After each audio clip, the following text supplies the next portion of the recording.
사람이 세상 살아가는 걸 보면 세 가지 유형이 있습니다.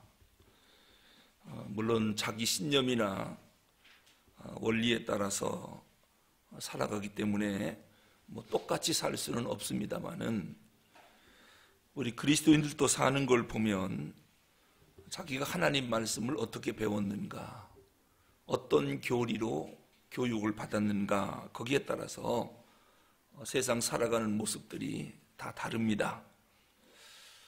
우선 수도원형으로 살아가는 사람들이 있습니다. 이런 사람들은 세상과는 완전히 동떨어진 삶을 삽니다. 세상에 적응하려고 하지 않고 세상과 격리돼서 살려고 하는 사람들이죠. 그 사람들은 무조건 나는 세상 사람과 저렇게 살 수는 없다. 그리고 내가 열심히 기도하면 세상은 변할 것이다.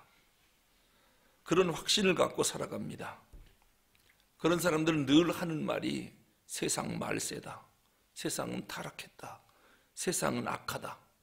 하지만 이 세상 멸망할 때 나만은 구원을 받을 것이다. 이런 확신을 갖고 살아갑니다. 그 사람들은 걸음 걷는 모습도 다르고요. 외모도 달라요. 말하는 것도 다르고 태도도 달라요. 그래서 오늘 좀 시간 내줄 수 있습니까? 누가 물으면 기도 응답받고 오셨나요? 매사가 다 그렇습니다. 수도원형의 삶을 사는 사람들, 여러분 주변에 그런 분들이 있습니다. 그런가 하면은 두 번째로 이 세속형, 정치가형이라고도 말을 하는데요. 예수 믿으면서도 세상 사람인지 교인인지 사는 모습이 구분이 별로 안 됩니다. 그냥 무슨 일 있으면 그냥 적당히 타협하고 신앙생활 한다 해도 종교 아니냐, 이렇게 살아가는 사람들이 있습니다. 그런데 마음속으로는 늘 내가 이렇게 살면 안 되지, 그러면서도 세상과 적당히 타협하고 즐길 일 있으면 다 즐깁니다. 믿음도 적당히 지키고, 그래서 월요일부터 토요일까지는 세상에서 재밌게 삽니다. 근데 주일만 되면 성경책 딱 끼고 교회 옵니다. 아주 경건해집니다. 교인들은 술 먹고 담배 피면 안 됩니다 라고 하면은 그거 성경에 어디 나와 있습니까? 술 먹지 말라고요? 술 취하지 말라고 그랬지 언제 먹지 말라고 그랬습니까? 먹어도 안 취하면 되는 거 아닙니까? 얼마나 따지기를 좋아하는지 몰라요. 적당히 즐기고 적당히 거짓말도 하고 믿음 생활도 적당히 해요. 신앙생활 열심히 하는 사람들 보면은 너무 깊이 들어가지 마라, 적당히 믿지, 뭐든지 지나치면 안 된다고 생각하는 사람들입니다. 주일만 나오면 됐지 수요일 새벽 기도까지 나올 필요는 없다, 이런 생각을 갖고 있으면서도 전혀 부담을 안 느낍니다. 신앙생활에 대해서. 전도는 믿음 좋은 권사님들이나 하는 거지 우리 같은 사람은 전도를 어떻게 나 하나 교회 나와주는 것만 갖고도 고맙다고 생각해라, 이런 생각을 갖고 있습니다. 그러다가 말씀이 회개하라 하면은 회개는 또 너무 빨리 잘합니다. 하나님 내가 잘못했습니다. 때로는 눈물도 흘립니다. 그런데 예배당만 빠져나오면 전혀 다릅니다. 유혹을 물리치지 못합니다. 그러면서도 다음 주에 가서 회개하면 되지 뭐. 그리고 또 유혹에 넘어집니다. 똑같은 죄를 반복해서 짓습니다. 세상 살아가는 기준이 하나님 말씀이 아니고 세상적인 가치관입니다. 그런 사람들은 성경적 기준이 뭔지를 생각도 안 해보고 알려고 하지도 않습니다. 그냥 교회 다니는 겁니다. 이런 사람들을 세속형 그리스도인 또는 정치가형이라고 말을 합니다. 너무도 많은 사람들이 여기에 속해 있습니다. 차라리 수도원형 경건하게 사는 사람들은 그래도 거룩한 부담이 있고 그 사람들도 문제입니다만은 그렇게 죄를 지려고 하지는 않습니다. 이 세속형은 심각한 문제가 있죠. 세 번째는 선교사형이라고 합니다. 소금과 빛형이라고도 말을 해요. 세상 살면서 내가 이 세상에 좋은 영향력을 끼쳐야지, 이 세상을 변화시키는 사람이 돼야지. 내가 교회만 다녀서 되겠나? 이런 적성을 갖고 신앙생활하는 사람들입니다. 이런 사람들은 세상 사람과 더불어 살지만 결코 그들에게 영향을 받지는 않습니다. 세상과 어울립니다. 세상을 따라가지는 않습니다. 오히려 세상에 좋은 영향을 끼칩니다. 그래서 사람들로 하여금 자기를 따라오게 만듭니다. 다른 사람을 변화시킵니다. 이런 사람들이 있습니다. 이런 사람들이 사는 기준은 오직 하나님 말씀입니다. 그래서 그들은 늘 생각하기를 어떻게 하면 하나님 말씀대로 사는 건가? 어떻게 해야 하나님을 기쁘게 할 수 있는가? 어떻게 하는 것이 하나님 말씀에 맞지? 이렇게 사는 건 말씀에 위배되지 않는가? 이것을 고민하고 늘 그렇게 살려고 노력을 합니다. 이런 사람들을 빛과 소금형 또는 선교사형이라고 흔히 말을 합니다. 여러분, 우리가 죄 안 지으려면 세상 나가면 안 된다. 늘 교회 안에 모여 있어야 된다. 모이기를 힘써라. 가급적이면 세상 사람과 접촉을 금해라. 성도들끼리 자주 만나서 구역 예배 드리고 그리고 성도에 교제하고 그저 우리끼리 만나야 가급적 죄를 안 짓는다. 여러분, 이런 생각을 하는 사람, 또 그렇게 그것을 강조하는 교회도 있습니다. 그런데 우리가 여기서 생각할 것이요, 하나님이 우리를 부를 때 부르심의 목적이 뭘까? 성경은 세상의 빛과 소금으로 우리를 불렀다고 그랬습니다. 그럼 교회 안에만 머물러 있으면 교회 안의 빛과 소금이 아닙니다. 세상의 빛과 소금입니다. 그러니까 할 수만 있으면 교회 안에만 머물러 있으려고 하면 안 되지요. 세상 밖으로 나가서 세상과 타협하는 것도 아닙니다. 세상 가운데 살면서 세상을 변화시키는 것, 이것이 우리를 부르신 부르심의 목적입니다. 왜 이 말씀을 드리냐면, 오늘 소돔과 고모라 땅을 보면서 왜 그 땅이 유황불로 망했을까? 기도하는 사람이 없어서 망한 것도 아니고요, 타락한 사람이 많아서 망한 것도 아니에요. 죄가 많으니까 망했겠다. 여러분, 죄가 많아서 망했다면 이 세상은 벌써 다 망했습니다. 죄 없었던 때가 있었나요? 세상 가운데 죄 없었던 나라, 죄 없었던 세상이 있었느냐 말이에요. 소돔 땅이 망한 이유는 의인 10명이 없어서 망했습니다. 그럼 왜 의인 10명이 없었을까요? 원인은 롯입니다. 롯.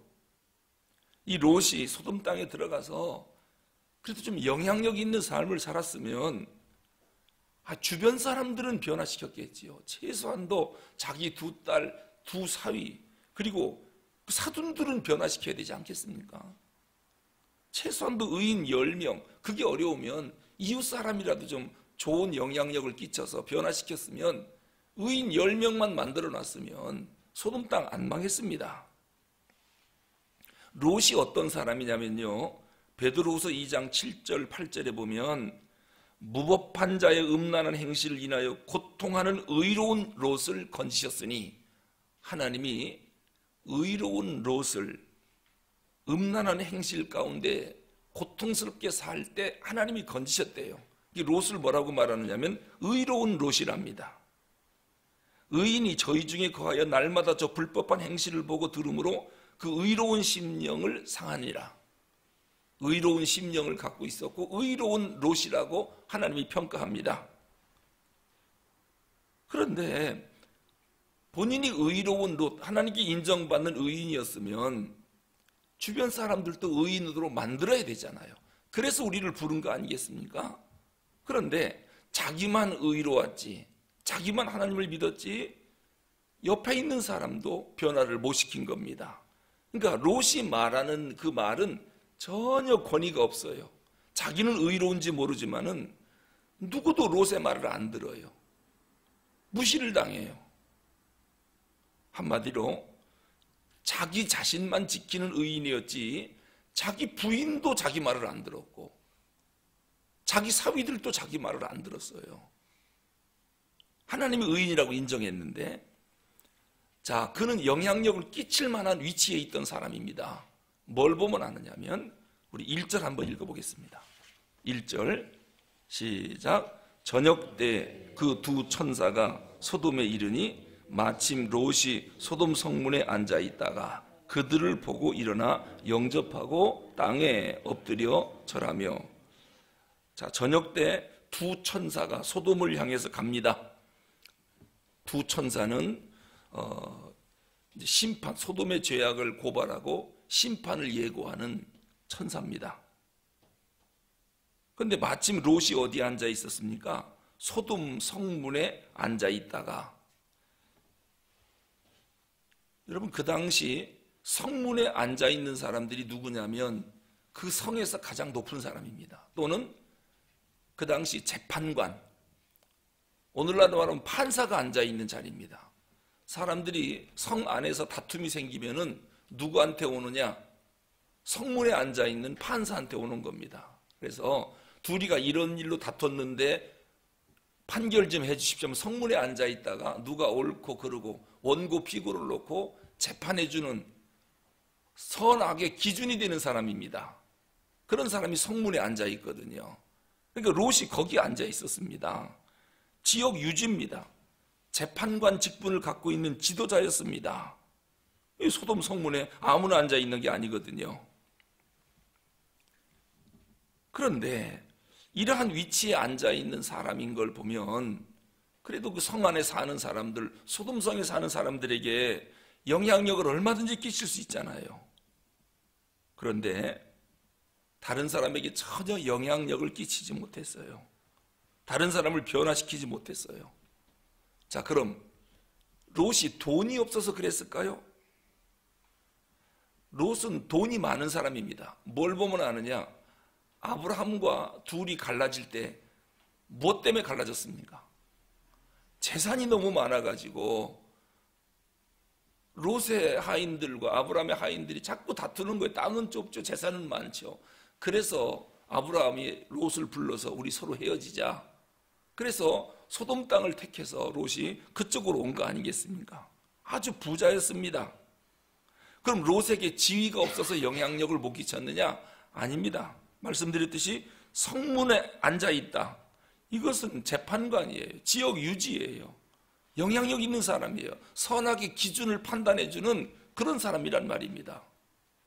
돈도 많지요. 지위도 높지요. 자, 그렇다면은 그런 사람이 세상에 영향력을 끼치고 변화를 못 시킨다면 세상이 어떻게 되겠습니까? 근데 롯은 가만히 보면 자기만 의로웠어요. 자기만 깨끗했어요. 자기만 거룩하게 살려고 했지. 자기 가정도 변화 못 시켰고, 뭐 이웃 사람은 말할 것도 없고, 그 높은 자리에 앉아 있으면서도 성 안에 있는 사람에게 전혀 영향력을 못 끼쳤어요. 아마 그랬겠죠. 나나 예수 믿고 구원받으면 됐지. 이런 생각을 한 것 같아요.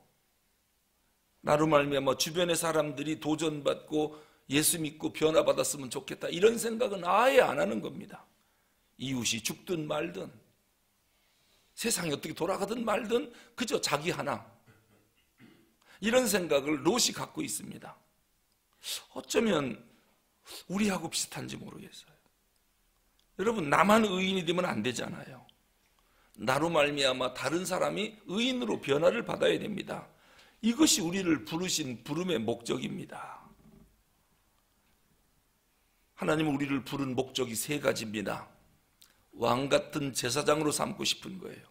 제사장이 뭡니까? 하나님과 죄인들 사이에 제사를 드려서 백성들의 죄를 용서받게 만드는 사람, 그들을 하나님께 회개시켜 하나님께로 돌아오게 만드는 사람이 제사장입니다. 우리는 이 세상에 죽어가는 죄인들을 하나님과 서서 중보자 위치, 제사를 드려줌으로 인해서 백성들의 죄를 용서받게 하고 하나님의 백성으로 만들 책임이 우리에게 있습니다. 그래서 우리를 먼저 부른 겁니다. 이게 왕 같은 제사장입니다. 두 번째는 구속사의 도구로 우리를 사용하려고 하나님이 부르셨어요. 하나님의 구원의 역사는 꼭 사람을 통해서 이루시는데 어떤 사람이냐? 먼저 부름받은 사람들, 복음을 아는 사람들, 이 사람을 통해서 세상을 구원시키길 원하시거든요. 이게 구속사의 도구입니다. 그래서 우리를 부른 거예요. 결국은 하나님이 오셔서 이 세상을 구원해야 되는데 하나님의 대행자로 우리를 부르신 거예요. 하나님의 대행 역할을 하라고 우리를 먼저 불러주셨거든요. 이게 부르심의 목적입니다. 왕같은 제사장, 구속사의 도구, 하나님의 대행자로 쓰고 싶은 겁니다. 그런데 롯을 보십시오. 왕같은 제사장, 어림도 없습니다. 구속사의 도구, 어림도 없습니다. 하나님의 대행자, 전혀 부름의 목적에 합당한 삶을 살지 않았습니다. 이러니 세상이 변화받을 리가 있습니까? 하나님이 볼 때 롯은 의인이에요. 자기 혼자 예수 믿고 구원받았지 누구도 구원시키지 못하는 이러한 삶을 롯이 산 것입니다. 오늘 창세기 19장을 보면서 하나님이 우리에게 주는 말씀이 무엇인지 우리가 깊이 생각을 해야 되겠습니다. 혹시 내가 롯처럼 이런 사람은 아닌가? 하나님이 나를 부르신 부르심의 목적이 뭔가? 아마 롯은 신앙생활 하면서 자기는 의인이었지만은 세상과 적당히 타협하며 살았던 것 같아요. 왜냐하면 지나가는 나그네를 어떻게 대접하는지를 보면 롯이 평상시 어떻게 살았는지를 알 수 있어요. 자, 우리 8절 읽어보겠습니다. 롯이 평상시 어떻게 살았는지 알 수 있어요. 8절 시작. 내게 남자를 가까이 하지 아니한 두 딸이 있노라. 청하건대 너에게로 이끌어내리니 너희 눈에 좋을 대로 그들에게 행하고 이 사람들은 내 집에 들어왔은즉 이 사람들에게는 아무 일도 저지르지 말라. 이제 두 남자가 롯의 집으로 들어가는 것을 봤어요. 그러니까 소돔 사람들이 남녀무론하고 전부 그 집을 에워싸고 이 집에 들어간 두 남자를 끌어내라. 왜 끌어내라고 합니까? 5절에 보니까 우리가 그들을 상관하리라. 상관이 뭡니까? 이게 동성연애입니다. 동성연애. 남자들이 와서 들어간 두 남자를 끌어내라는 겁니다. 얼마나 음란한 사회였는지 그때부터 벌써 동성연애가 있었던 거예요. 남자가 남자를 끌어내라는 겁니다. 상관하겠답니다. 동성관계를 갖겠다는 거예요. 그러니까 롯이 그 얘기를 듣고 뜻밖의 제안을 합니다. 뭐라고 제안하느냐? 나한테 남자를 가까이 하지 않은 여자, 즉 딸이 둘 있다. 그 두 딸을 너희들에게 내줄 테니 마음대로 하고 그 두 사람에게는 상관하지 말라. 타협을 합니다. 이게 아버지 맞습니까? 이게 의인 맞습니까? 이건 잘못된 일이잖아요. 근데 자기 딸은 내줘도 되고 이게 자기만 의롭게 살면 된다는 거예요. 딸이 어떻게 되든 말든 딸의 앞날이 어떻게 되든 말든 나만 의롭게 살아보겠다. 그리고 동네 사람들이 왔으면요, 자기가 지도자 아닙니까? 재판관 아닙니까? 지역 유지 아닙니까? 사람들아 그러면 안 되지 하면은 내하고 영향력을 끼쳤으면 다 돌아갈 거 아니겠습니까? 자기 죄를 지적당하면. 그런데 그런 높은 위치에 있으면서도 꼼짝 못하는 겁니다. 자기는 깨끗하게 살았는지 모르겠어요. 그런데 세상 자기 동네 사람들한테도 전혀 영향력을 끼치지 못하는. 그러니까 니들은 그렇게 살려면 살아라. 나만 깨끗하면 되지. 니들은 지옥 가려면 가라. 나만 천당 가면 되지. 이런 생각들을 갖고 있는 거예요. 네가 어떻게 되든 나는 상관 않을 거야. 너도 나한테 간섭하지 마. 이게 지금 롯의 태도입니다.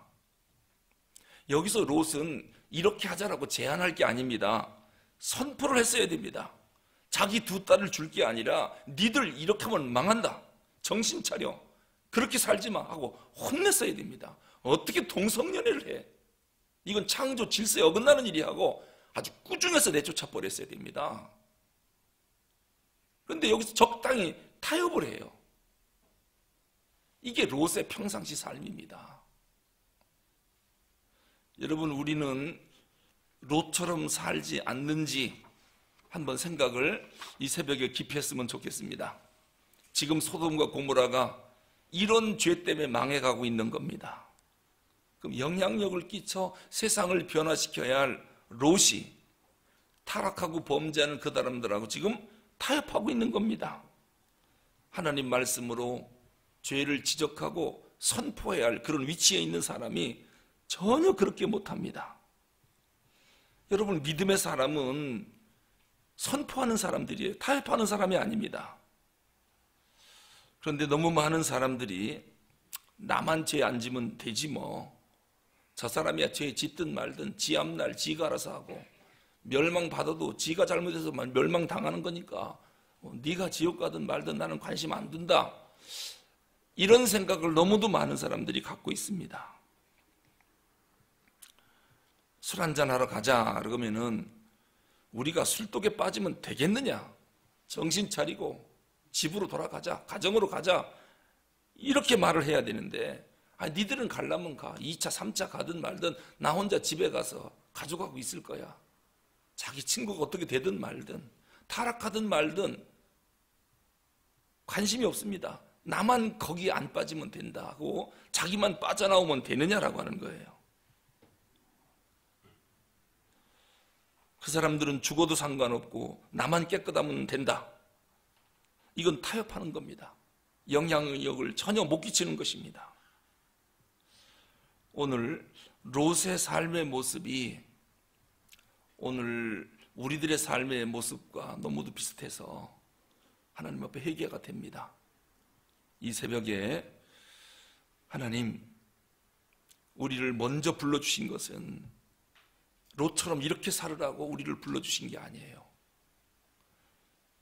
세상에 영향력을 끼치고 우리에게 이만큼 권위를 주고 지위를 주는 것은 세상 사람을 변화시키라는 거거든요. 그런데 주변 사람들이 죄를 짓든 말든 악의 소굴로 빠지든 말든 나만 깨끗하면 된다, 이런 생각은 그리스도인으로서 가져서는 안 될 생각입니다. 롯처럼 되지 않게 하기 위해서 오늘 롯의 이야기를 19장에 기록해 놓은 거예요. 뭐 때문에 롯을 여기다 기록했겠습니까? 이 타락한 소돔성의 이야기를 뭐 때문에 이 거룩한 성경에 기록했겠습니까? 이런 시대가 앞으로 올 텐데 부름받은 그리스도인들 어떻게 살 거냐, 이걸 도전하는 거예요. 롯처럼 그렇게 살 거냐? 그럼 멸망한다. 롯처럼 안 살겠다고 다짐하라는 겁니다. 그래서 창세기 19장이 우리에게 필요한 것입니다. 기도하겠습니다. 하나님 아버지, 오늘 창세기 19장 롯의 이야기를 들으면서 어쩌면 이 시대에 전혀 영향력을 끼치지 못하는, 왕같은 제사장으로 살지 못하는, 구속사의 도구나 하나님의 대행자로 살지 못하는 우리의 모습에 강력한 경고인 줄로 믿습니다. 주님, 우리는 세상에 영향력을 끼치고 세상을 변화시키는 빛과 소금의 역할을 해야 할 사명받은 사람들입니다. 하나님 앞에 이 시간 엎드려 기도하게 해주시고, 무너져가는 세상, 죄악에 물들어가는 세상을 협상과 타협할 것이 아니라 하나님 말씀으로 강력히 선포해서 세상을 구원하는 그러한 저희들의 삶이 되게 하옵소서. 롯을 읽으면서 롯처럼 안 되겠다고 결심하는 저희들 되게 하여 주시옵소서. 우리 주 예수 그리스도 이름으로 기도하옵나이다. 아멘.